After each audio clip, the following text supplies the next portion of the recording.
Hey guys, it's Kirk Scrima with Summit Funding. Hope you're doing great today. So a couple quick notes for you. FHA has announced that they're chopping the maximum loan limits from 729, 750 down to 625, 500. That's effective in January 1st.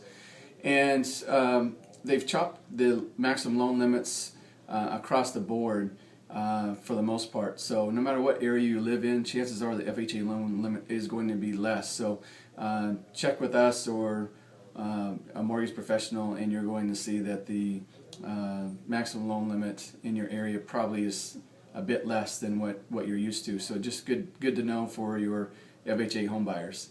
In addition, the NBA came out with a study, and they believe that mortgage originations are going to be down 32% next year. I wouldn't be surprised if it's a lot more than that, just because refinances are obviously going away. That's the reason for the decline. About 70% of our business currently is refinances. That's as an industry, and so I wouldn't be surprised if it's dramatically less than that. Some of the big news last week, Bernanke announced that they're going to start slimming back the QE program. They currently buy about $85 billion in mortgage-backed securities every month. Starting in January, they're going to start cutting it back about $10 billion a month to the point that they reach zero. What that really means for all of us is that the huge supply of money is going to start slimming down, and that means that rates will go up as a result. So just something else to be aware of. I definitely think it's going to affect a lot of the mortgage professionals out there, and I don't see it to be a huge impact in the purchase market, but it is good to know, especially those people that are on the borderline or super rate conscious. You're going to want to get them into home loans immediately, because you will probably see rates starting to go up in January. Some good news, the FHA is expected to come out with HARP 3.0 sometime next year, and HARP 3.0 is pretty much what we have now. The big difference is that they're not expected to be requiring that the mortgage be owned by Fannie Mae or Freddie Mac.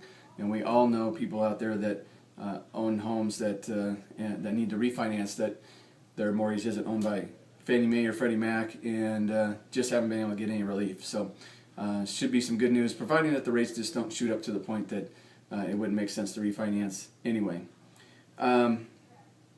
So Fannie and Freddie, while we're talking about them, they have paid back $146 billion of the $187.5 billion that they received under the preferred stock agreement. So that's great. The problem is that the interest rates that the government's charging for that is very, very high, and so most of that money is going back to interest rates, which is not really good for Fannie and Freddie because it doesn't allow them to run as a true business, and it slims down their assets and their capital assets and just it makes them very, very leveraged. And so I think that ideally they would get out of conservatorship, but they don't look like they're getting anywhere close to coming out of conservatorship, which is what we really, really need them to do in order to be truly healthy, which would be good for all of us. Another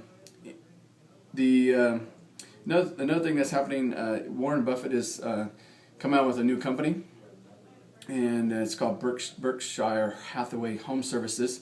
For those of you who don't know about Warren Buffett, he's a very, very wealthy guy. He's the second richest man in the world, and he shakes things up. I'm a big Warren Buffett fan. There's some great things that he does with companies that he buys, and so I would look to see that this market's going to get shaken up a bit. We live in an industry that's pretty traditional, doesn't change a lot. I think you're going to see Warren Buffett come out and really shake everybody up. One thing that they've already done, and they've hired 10 real estate agents that are less than 35 years old to figure out what it would take to sell to the millennials, which are the people about 20 to 30 years old right now. The average real estate agent is about 57 years old, so obviously you can probably see that that's a problem. The younger folks are going to have a hard time relating to the older agents, and so he's trying to figure out what the solution to that is. So there's going to be several other things coming out, I'm sure.